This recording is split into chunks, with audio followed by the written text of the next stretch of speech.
Saya akan memulai presentasi, mengawali presentasi teman-teman juga sebagai, untuk membentuk konsep kita sendiri mengenai dirt atau kotor atau juga dengan yang kita sebut dengan sesuatu yang bersih. Eee, Pertama konsep mengenai kotor ini sendiri. Nah, paling sederhana itu adalah ketika kita coba dibayangkan ketika kita duduk di meja makan sambil makan makanan yang telah disediakan, kadang-kadang, tidak terlintas di benak kita bahwa makanan itu merupakan hal yang kotor, kecuali makanan tersebut, tercemari atau ketika makanan itu tidak sengaja tumpah di pakaian yang sedang kita gunakan. Maka kita akan menganggap makanan tersebut itu sesuatu yang kotor dan karena makanan itu mengotori pakaian kita. Nah, dari sini kita bisa melihat bahwa sesuatu yang kotor itu sebenarnya suatu yang kita persepsikan sendiri, sesuatu yang kita persepsikan oleh pikiran kita terhadap, yang hal-hal yang dianggap kotor tersebut.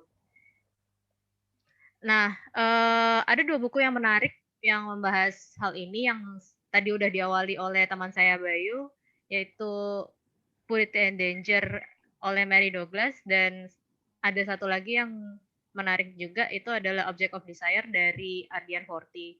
Nah, kedua buku ini menjelaskan bahwa kotoran itu pada dasarnya sesuatu yang tidak pada tempatnya, eee, dan juga,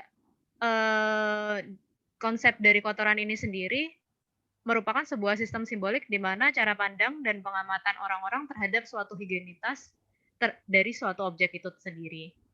Sehingga sebenarnya persepsi yang kita berikan terhadap kotoran ini juga merupakan simbolisasi dari sesuatu yang tidak biasa dan yang sering kita sebut dengan yang namanya anomali atau sesuatu yang ambigu.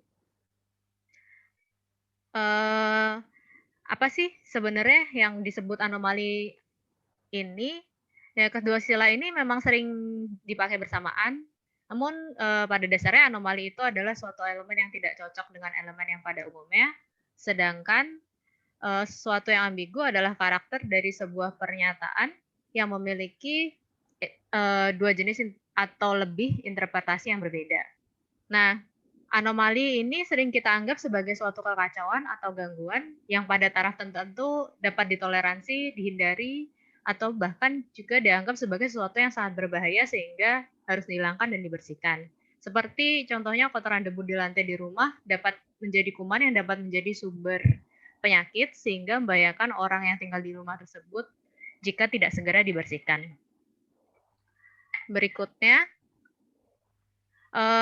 pada dasarnya kita sebagai manusia itu memiliki keinginan untuk membuat sesuatu yang itu tertata atau indah dan selalu merasa tidak nyaman dan gelisah ketika sesuatu itu nggak sesuai, atau aneh, yang di mana kita sering menyebut itu sebagai suatu anomali. Nah, di dalam menyikapi hal ini secara umum dapat dilakukan dengan menghindarinya, menganggapnya tidak ada sama sekali, dengan tidak melihatnya, atau mengatakan bahwa hal itu merupakan sesuatu yang salah.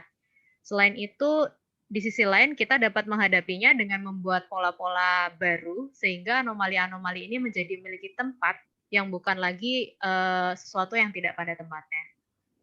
Sebagai contoh sederhana di sini, kita bayangkan ketika kita melihat langit malam yang cerah dan penuh bintang-bintang, orang-orang zaman dahulu itu mulai merasa tidak nyaman ketika melihat hal yang tidak teratur itu yang ada di langit.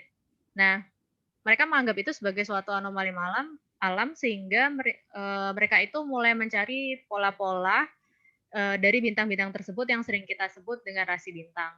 Bisa kita lihat dari gambar-gambar ini, sebagai bukti, di Gua La Sauk di Prancis pada 16.500 tahun yang lalu, eee, orang-orang masa prasejarah ini menggambarkan, rasi-rasi bintang dalam bentuk binatang-binatang di dalam dinding-dindingnya. Nah, rasi-rasi bintang ini kemudian justru dimanfaatkan oleh orang-orang, untuk berbagai macam hal, salah satunya saat itu adalah penunjuk arah karena muncul di tempat yang sama. Namun sebenarnya, eee, pengena mengenai kotoran dan dirt yang ada di sekitar kita itu tidak semata-mata terbangun dari individu, melainkan perkembangan budaya di sekitar-sekitar kita. terutama di masa-masa sekarang.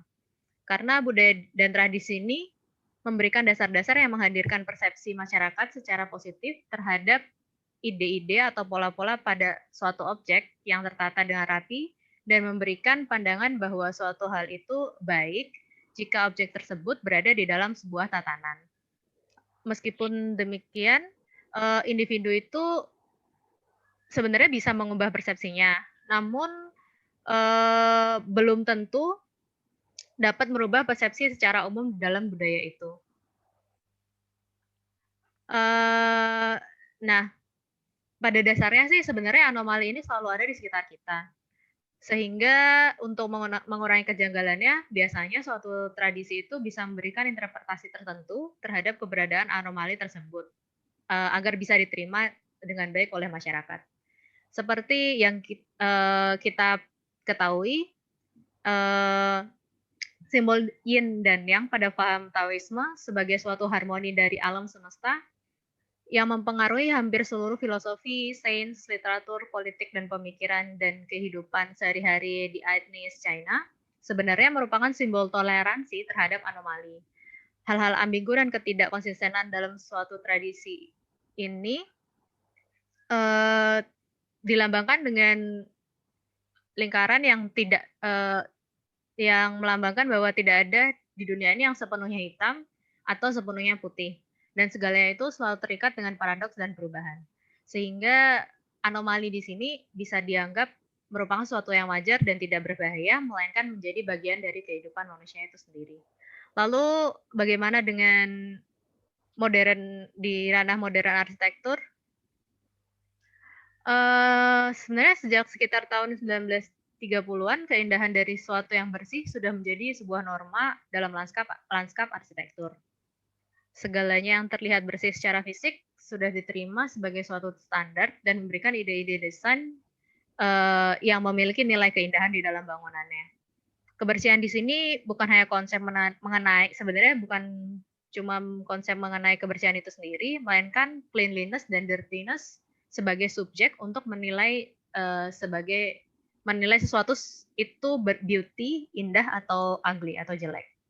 Nah, dalam buku Mary Douglas itu Mary Douglas menyetujui bahwa menghindari dan membersihkan maupun menghadapi kotoran itu di dalam prakteknya dalam hal ini modern arsitektur justru merupakan sebuah tindakan yang kreatif dan menjadi titik awal arsitektur modern sebagai aspek utama di dalam mendesain. Kemudian ada satu buku yang menarik juga di sini, yaitu Anthropology of Architecture oleh Victor Huxley, yang beliau ini berusaha mengungkapkan konsep dirt di dalam penerapannya di era modern dengan menjabarkan mengenai aspek-aspek dari rumah itu sendiri. Nah, ia menyebutkan bahwa dalam arti positif, kotoran atau dirt juga merupakan salah satu simbol dari properti di dalam rumah, bagaimana rumah itu dirawat, dipelihara, dan penghuninya berkeluarga di dalamnya. Sebagai contoh di sini, ini bisa menjadi suatu konsep mengenai kotoran, yang merupakan keterikatan terhadap rumah, dan dirt di sini itu justru memperlihatkan kepentingan inner sense dari rumah tersebut terhadap pemiliknya, yang dapat menggambarkan mengenai cerita-cerita, memori, dan apa saja yang sudah terjadi di dalam rumah tersebut secara personal dan domestik. Sebagai contoh di era modern, dari model-model ruang interior modern yang berkembang di Rusia, menggambarkan ketika suatu ruang itu penuh dan sesak dengan barang, peletakannya barangnya nggak teratur atau bahkan kadang-kadang tidak pada tempatnya, justru membuktikan adanya kehidupan di dalam ruang tersebut. Berbeda dari era-era sebelumnya yang kehidupan ini disimbolkan dengan kekayaan, kemegahan, dan keseharian rumah tangganya tercermin dari barang-barang alat musik, hobi, atau koleksi buku-buku pemiliknya. Namun selain selain dirt sebagai ikatan terhadap pemiliknya, eee, ada di dalam pandangan rumah-rumah modern, ada pandangan yang sedikit bertolak belakang dengan simbol yang melambangkan pemiliknya. Nah, para modernis ini memahami sebenarnya hal ini sebagai penolakan dari konsep desain mereka karena nilai rumah itu justru akan berkurang dengan adanya keterikatan keluarga terhadap rumah tersebut. Sehingga, eee, konsep-konsep seperti whiteness atau penggunaan warna-warna netral sebagai simbol fashion dari suatu, yang sebagai simbol fashion terhadap sesuatu yang lebih bersih, di Eropa itu lebih populer waktu itu. Justru ketika kita menciptakan keterikatan atau attachment dari bagaimana rumahnya terhadap penghuninya, eee, malahan nilai-nilai, di pasar dunia properti, malah jadi lebih menurun karena flat yang penghuninya memiliki suasana justru malah flat yang memiliki suasana yang putih, terang, yang dalam arti di sini netral, justru lebih diinginkan di pasaran. Sehingga konsep yang lebih populer di sana punya suasana yang lebih netral dan terang. Maka, eee, properti yang masih memiliki keterikatan dari pemilik sebelumnya, ketika masuk pasar properti biasanya lebih dimodifikasi untuk menaikkan nilainya sebelum masuk ke sebelum dijual di era kapitalis akhir. Berikutnya adalah nah ini adalah contoh-contoh dari, eee, apa ya, rumah-rumah masyarakat yang dibangun di era-era modern, eee, ide-ide mengenai konsep kebersihan, pemilihan warna putih atau warna-warna netral, penataan furnitur yang rapi, ruang-ruang fungsional, dan material ekonomis justru menjadi konsumsi masyarakat modern dan menjadi pertimbangan di dalam desain hunian dan urban arsitektur modern pada saat itu. Eee, Mungkin itu saja yang bisa saya jelaskan. Mungkin saya akan memberikan sedikit closing statement dari apa yang disebut, sebagai dirt, sebagai anomali. Kotoran sebagai anomali di setiap masa dan budaya memiliki pengertian yang berbeda-beda. Namun sebenarnya secara umum dapat diartikan dengan kekacauan atau sesuatu yang tidak pada tempatnya. Nah, suatu individu maupun kelompok masyarakat sebagai manusia biasanya mempunyai keinginan untuk merespon sesuatu yang tidak pada tempatnya ini dengan cara yang beda-beda, sesuai dengan budaya yang berkembang di sekitar mereka. Nah, pada era modern di ranah arsitektur domestik, kotoran sebagai anomali justru dianggap suatu keterikatan rumah dengan pemiliknya yang membuktikan adanya kehidupan di dalamnya. Namun beberapa arsitek modernis menganggap bahwa keterikatan secara domestik ini justru mengurangi nilai-nilai properti tersebut ketika dimasukkan ke ranah komersial. Nah, sehingga dalam perkembangannya desain-desain bangunan modern terutama hunian-hunian masyarakat seperti mengalami standarisasi bahwa suatu hunian yang bersih, rapi, dan bertemakan warna putih atau netral dan fungsional itu justru lebih bernilai di pasar properti. Sekian untuk avoiding anomaly dari saya untuk membangun sebuah konsep mengenai dirt dan cleanliness.